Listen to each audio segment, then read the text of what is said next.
오늘은 잠언 17장 1절 말씀을 가지고 마른 떡 한 조각과 육선이라는 제목으로 말씀을 나누겠습니다.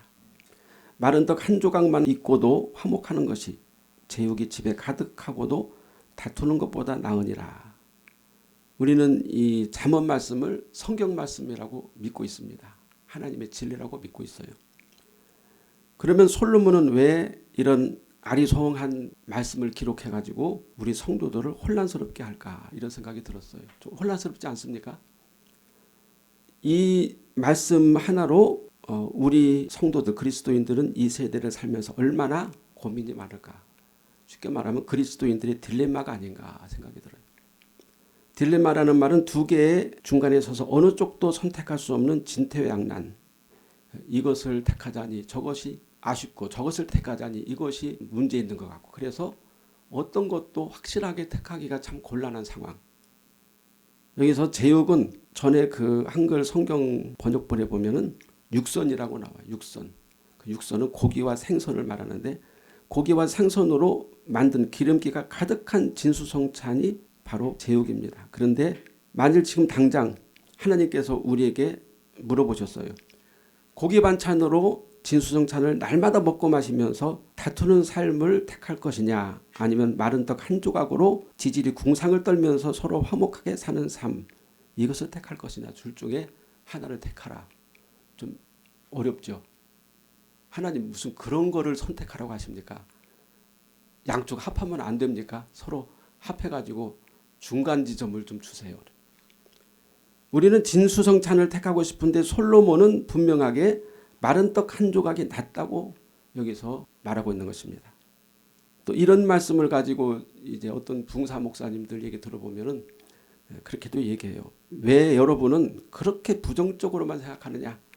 육선이 가득하고도 화목할 수 있는데 하필이면 말라빠진 떡 한 조각으로 화목할 것을 생각하느냐? 좀 긍정적으로 생각하고 믿음을 가지십시오. 하나님은 믿는 자에게 능치 못할 일이 없다고 말씀하셨는데 믿음을 가지십시오. 긍정적인 믿음을 좀 가지십시오 하고 강조하기도 해요.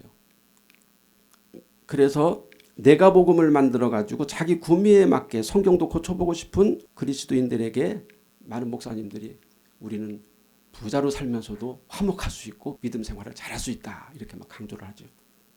잠언이 하나님의 말씀이라고 인정한다면 우리는 말라빠진 떡 한 조각을 택해야 됩니다. 그런데 육신적으로는 그래도 육선이 가득한 집에 대해서 여전히 미련과 집착과 여운이 진하게 남아있다. 저도 목사지만 좀 어느 정도 여유롭게 살면서 믿음 생활 잘하고 화목하고 서로 사랑하고 또 교회 공동체가 아름답게 이루어지면 금상첨화죠. 그보다 좋은 게 어디 있습니까? 그런데 성경 말씀은 꼭 택하라고 그래요. 둘 중에 하나를 택하라. 진리를 택하자니 내 삶이 울 것 같고 현실을 택하자니 진리가 울어버릴 것 같은 상황이 되는 우리의 현실, 우리의 삶입니다. 세상은 물질 만능주의가 되어서 돈 없이는 살 수 없어요.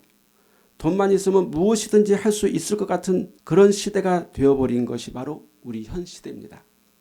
돈이 진리야. 그렇죠. 돈 있는 사람은 돈이 진리야. 돈만 있으면 진리도 살 수 있고 돈만 있으면 원하는 것 다 해줄 수도 있으니 또 화목도 살 수 있어. 믿음도 사랑도 평화도 살 수 있어. 돈만 있으면은 우리가 원하는 거 다 하면서 행복하게 살 수 있을 것 같죠. 진리 별것 아니야. 돈 많은 사람이 말하는 게 진리야. 권력자가 말하면 그게 진리야. 진리가 어디 있어?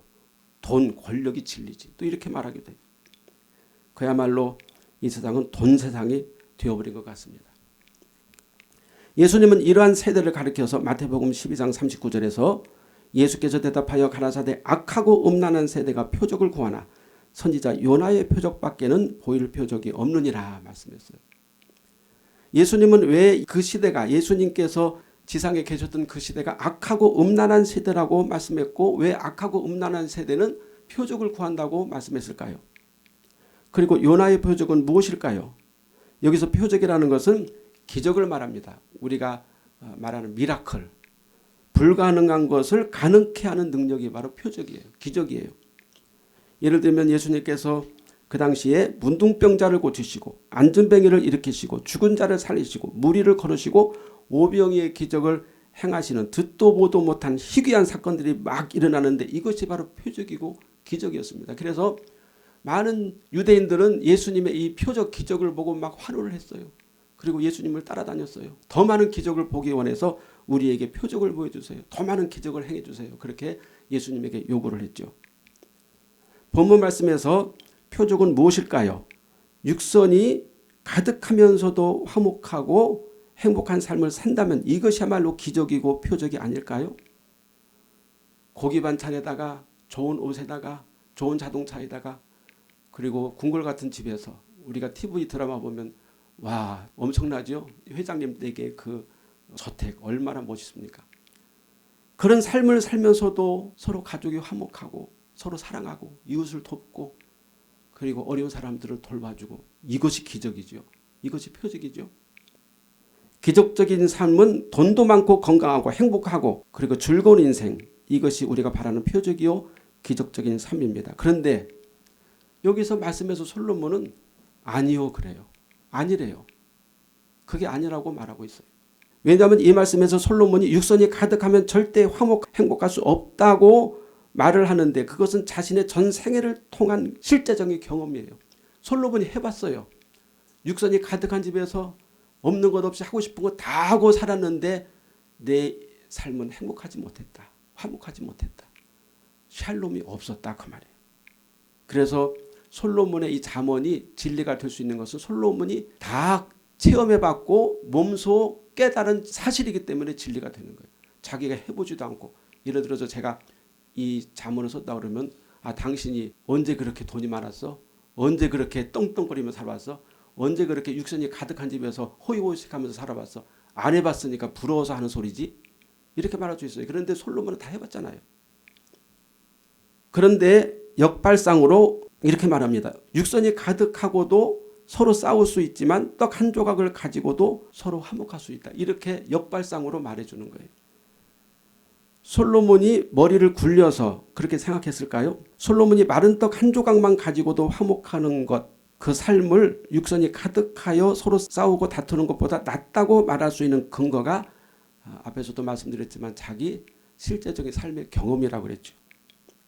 솔로몬이라고 해서 육선이 가득하게 살면서 먹고 마시고 쓸 거 풍성하고 하고 싶은 거 다 하면서 화목하게 사는 것을 궁리를 안 해봤겠어요? 솔로몬이 생각을 안 해봤겠어요? 솔로몬도 먹고 싶은 거 하고 싶은 거 다 하면서도 행복하고 만족하면서 하나님 감사합니다 하면서 그렇게 살고 싶은 마음이 있어서 노력을 했을 거예요. 근데 그게 안 됐다 그 말이죠. 그게 안 되었다.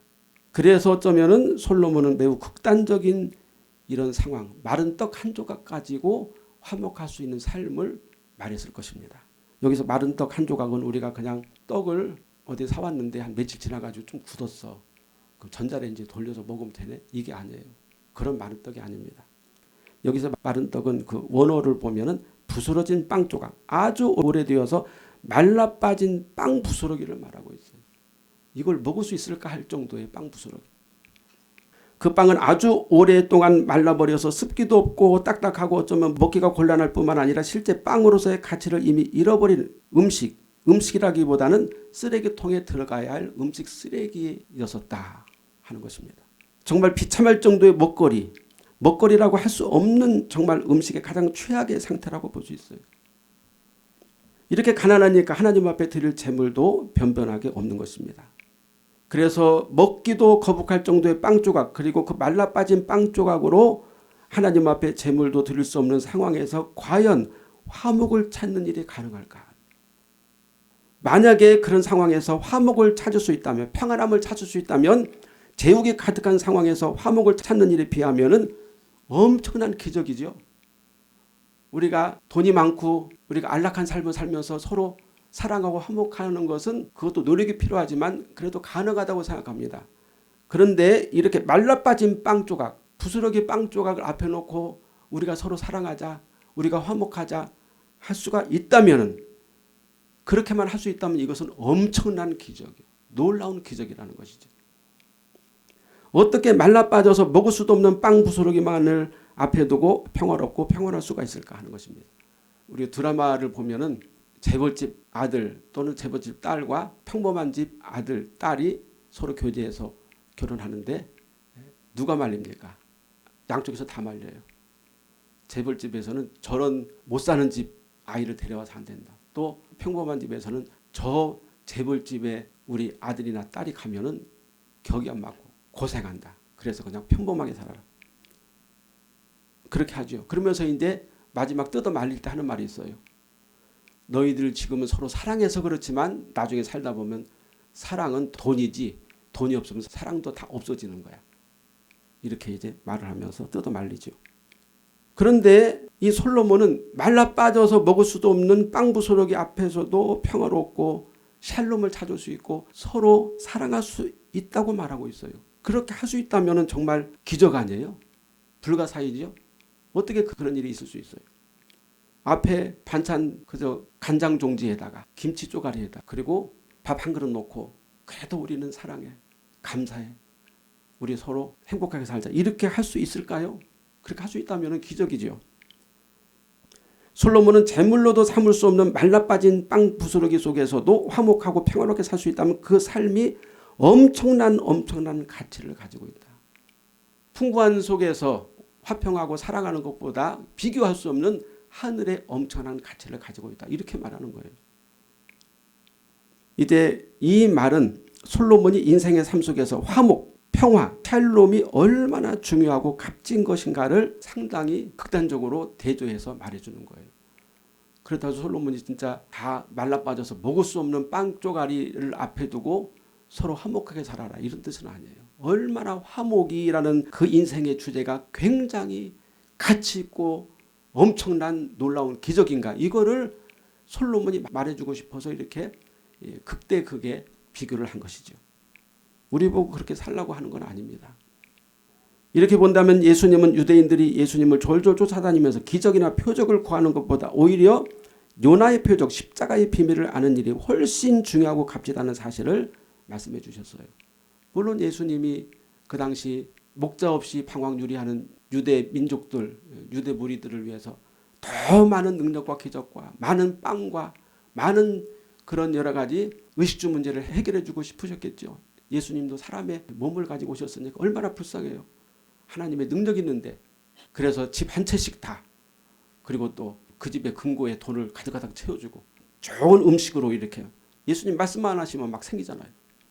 예수님도 그렇게 하고 싶으셨는데 뭐라고 그랬습니까? 악하고 음란한 세대가 표적을 구한다. 난 너희들에게 요나의 표적밖에는 보여줄 것이 없다고 딱 잘라서 말씀하셨어요. 예수님이 말씀하시는 요나의 표적은 솔로몬이 말한 마른 빵 조각 앞에서 화목을 얻는 기적과도 같기 때문에 그렇게 말씀하신 거예요. 이 화목은 어떻게 주어질까요? 이 화목은 하나님 앞에 올바른 제물을 바친 후에야 얻을 수 있는 하늘의 복락입니다. 하나님이 명하신 그 올바른 제사, 올바른 제물을 통해서 하나님이 주시는 복락이에요. 그런데 솔로몬은 또 엉뚱한 말을 하고 있죠. 화목 제물을 드리지도 못할 만큼 가난한 사람들이 과연 화목이라는 하늘의 복을 얻을 수 있을까? 그랬잖아요. 마른 빵 조각을 하나님 받으십니까? 하나님 반드시 피의 제물을 받으세요. 그런데 피의 제물을 드릴 만한 고기가 없어요. 그래서 마른 빵 조각밖에 없어요.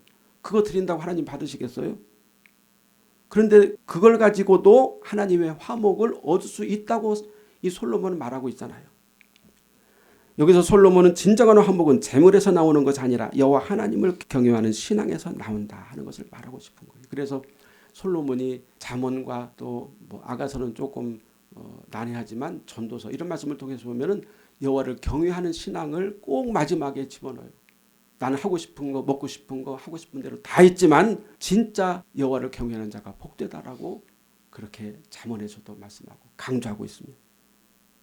사람들은 재물을 풍성히 드리면 하나님이 복을 많이 주실 것이라고 생각하지만 하나님은 진정으로 하나님을 사랑하고 경외하는 자에게 복을 주신다는 사실을 솔로몬은 잠언에서 우리에게 말씀해 주고 있어요. 요한복음 14장 21절 나의 계명을 지키는 자라야 나를 사랑하는 자니 나를 사랑하는 자는 내 아버지께 사랑을 받을 것이요 나도 그를 사랑하여 그에게 나를 나타내리라.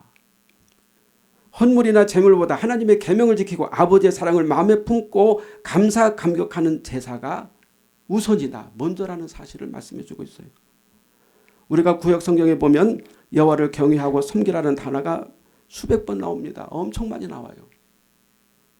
하나님은 이스라엘 백성들에게 수많은 제육의 제물을 주시고 풍요롭게 하시는데 이스라엘 백성들은 그 제물로 하나님을 경외하고 진심으로 섬기는 일보다는 먹고 마시는 일에 더욱 집착했고 먹고 마시는 일에 열을 올렸어요. 그래서 광야에서도 하나님이 만나를 주시니까 이거 만나 정말 이 박한 식품이라 그랬어요.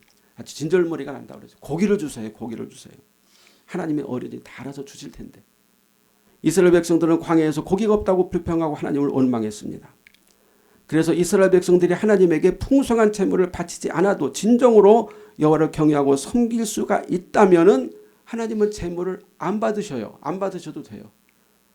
그게 안 되기 때문에 제물을 통해서 하나님 앞으로 오게 만든 거죠. 근데 정말 진정으로 하나님을 경외하고 하나님을 사랑하고 진심으로 하나님을 순종한다면 그 제물이 없어도 돼요. 단 한 번만 드리고 그 다음부터 안 해도 돼요. 그게 바로 예수 그리스도 십자가죠.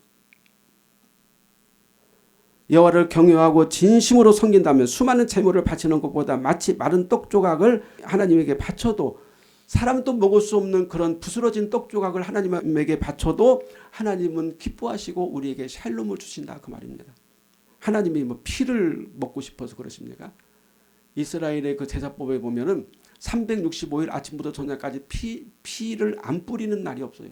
계속 날마다 성막의 앞마당에서는 수없이 많은 짐승의 피가 뿌려집니다. 365일. 쉽게 말해서 아마 그 근방에는 짐승 피 비린내로 진동할 거예요. 아주 지긋지긋할 거예요. 피 때문에. 하나님이 피를 원하십니까? 그렇게 해서라도 이스라엘 백성들이 죄사함 받고 하나님을 진심으로 사랑하고 섬기기를 원하는 거예요. 만약에 비록 마른 떡 조각만 있어도 여호와 하나님을 경외하고 따른다면 하나님은 우리에게 풍성한 은혜와 평강을 주실 것이라는 뜻입니다. 여기서 제육, 본문에서 제육, 육선이 가득하다는 말은 단순히 고기를 의미하기도 하지만 희생제물을 의미합니다. 희생제물은 짐승의 고기로 되어 있기 때문입니다. 고기가 가득하여 언제든지 짐승이 많아서 여호와 앞에 희생제물을 충분히 드릴 수 있지만 이스라엘 백성들은 계속 싸우고 다투고 욕망을 부리고 투기하고 하나님 앞에 불평했어요. 수많은 피제물을 바치면서도 늘 다고 하나님 더 주세요 더 주세요 불평했다 그 말. 그리고 서로 싸웠어요. 그들은 부유해서 풍성한 제물을 하나님 앞에 드릴 수 있으면서도 왜 서로 싸웠을까요? 그것은 진정으로 여호와 하나님을 경외하고 하나님의 말씀을 따르지 않고 자기 욕망을 줬기 때문에. 욕망의 끝이 없어요. 욕망은 구덩이가 깊어서 끝도 없고 채울 수도 없습니다. 그들은 돈이 많고 물질이 풍성하기 때문에 자기가 하나님이고 자기의 생각이 하나님의 뜻이고 자기 욕망이 하나님의 목적이라고 생각합니다. 그래서 한 채 양보도 없이 늘 경쟁하고 다투고 있는 것입니다. 재물이 신이 된 것이죠. 그래서 하나님은 그들이 바치는 육선의 희생제물을 결코 받으시지 않겠다고 미가서에서 선지서에서 말씀하고 있어요. 왜냐하면 그들의 마음속에는 하나님을 진심으로 경외하고 순종하고자 하는 마음이 없기 때문에. 아니죠. 처음에는 여호와를 경외하는 마음이 있었지만 풍부한 물질을 하나님이 주시니까 그 물질의 탐욕이 그들의 마음을 막아버렸어요. 하나님을 향한 마음을 차단시켜버렸어요. 그 풍성한 물질이. 이제 솔로몬은 핵심을 말하고자 합니다. 진정한 화목과 평강은 재물에서 나오는 것이 아니라 여호와 하나님을 경외하고 순종하고자 하는 믿음에서 나오는 것이다. 우리가 솔로몬의 재물, 솔로몬이 드린 희생제물을 본다면 아마 솔로몬보다 더 많이 하나님 앞에 제물을 드린 사람은 없을 거예요. 일천번제는 첫날을 통해서 천일을 통해서 드린 것이 아니고 며칠 동안 1,000마리의 제물을 한꺼번에 바친 거예요. 완전히 아주 피바다가 된 거죠. 그 제단이 피바다가 된 거예요. 그렇게 엄청나게 열을 올리면서 제물을 바칠 만큼 열성적인 솔로몬이었어요. 그런데 솔로몬이 그렇게 말합니다. 마른 빵 한 조각만 있어서 하나님에게 제물을 드리지 못하는 사람도 하나님을 경외하고 사랑하면 하나님이 샬롬의 복을 주시지만 수많은 희생제물을 바칠 만큼 부자라 하더라도 하나님을 진심으로 경외하고 사랑하지 않으면 샬롬의 복을 하나님이 주시지 않는다. 이렇게 결론적으로 말하고 있습니다. 하나님의 백성이 하나님으로부터 받아야 할 궁극적인 복은 무엇입니까? 샬롬입니다. 샬롬의 복을 받지 못한다면 수천 수만의 제물이 무슨 소용이 있겠는가. 이렇게 솔로몬이 말합니다. 샬롬이라는 말은 우리가 예수 그리스도로 인하여 하나님과 화평을 누린다는 내용입니다. 그런데 그 당시 유대인들이 샬롬이라는 인사를 이렇게 사용한다고 그래요. 유대인들은 자기 자녀들을 군대에 입대시키면서 샬롬하고 인사합니다. 왜냐하면 그 아들이 전쟁통에 나가서 죽을 수도 있잖아요. 다쳐서 올 수도 있잖아요. 또는 안전하게 올 수도 있지만 그러나 네가 군대에서 전쟁이 일어나서 어떤 상황을 줘도 하나님이 너와 함께 하신다는 사실을 잊지 말아라. 이게 샬롬이에요. 멀리 여행을 떠나는 친구에게 샬롬합니다. 여행 중에서 네가 어떤 일을 당해도 하나님이 너와 함께 하심으로 평안할 것이야. 샬롬. 이렇게 하고 멀리 떠나는 친구를 배웅해 줍니다. 임종을 앞둔 가족에게 샬롬하는 것은 아버지, 어머니, 또 당신 이 세상을 떠나도 하나님이 당신과 함께 하시니 당신은 영원한 천국으로 하나님이 당신을 인도하실 것입니다. 그러므로 샬롬, 평안하십시오. 이렇게 말하는 거예요. 진정한 샬롬은 앞으로 좋은 일만 생길 것이니 걱정하지 말라는 뜻이 아니라 어떤 일이 생겨도 좋든 나쁘든 하나님이 함께 하시면 평안하리라. 하나님의 동행의 믿음을 샬롬이라고 말해주는 거예요. 하나님이 함께 하시니 나쁘고 어려운 일이 하나도 안 생기고 다 좋고 쉬운 일이 생겨서 평탄대로만 가라. 이런 뜻이 결코 아니라는 말입니다. 미가 선지자는 미가서 6장 7절 8절에서 이런 말씀을 했습니다. 여호와께서 천천의 숫 양이나 만만의 강물 같은 기름을 기뻐하실까? 내 허물을 위하여 내 맏아들을 내 영혼의 죄로 말미암아 내 몸의 열매를 드릴까? 사람아 주께서 선한 것이 무엇임을 내게 보이셨나니 여호와께서 내게 구하시는 것은 오직 정의를 행하며 인자를 사랑하며 겸손하게 내 하나님과 함께 행하는 것이 아니냐. 여기서 마지막에 여호와께서 구하시는 것이 바로 장차 오실 예수 그리스도, 예수 그리스도의 의, 예수 그리스도의 보혈, 예수님의 은혜와 사랑을 가지고 살아라. 이렇게 미가가 우리에게 말씀해 주는 것입니다. 하나님께서 우리에게 진정으로 원하시는 것은 예수 그리스도를 사랑하고 섬기며 하나님의 뜻대로 살고자 하는 믿음입니다. 수많은 재물과 많은 헌금, 많은 돈과 많은 헌물을 원하시는 게 아니에요. 물론 우리가 형편이 되면 더 많이 하나님 앞에 드릴 수 있지만 그것이 목적이 아니라 그 말입니다. 그래서 예수님은 우리에게 요나의 표적, 십자가의 순종과 사랑과 화평을 주셨고 십자가의 사랑을 가장 먼저 취하는 삶이 복된 삶이고 화목하고 평강이 넘치는 삶이 된다고 말씀해 주셨어요. 내가 너희에게 보여줄 것은 요나의 표적밖에 없다. 그렇게 말씀하신 것입니다. 하나님이 주시는 평강은 우리가 우리의 삶이 어떻든지 많이 가졌든지 또는 적게 가졌든지 어렵든지 평안하든지 주님이 주신 하늘의 샬롬은 그것과 상관없이 우리가 그리스도 안에서 사는 삶이다. 이렇게 하는 사실을 분명히 우리가 알아야 합니다.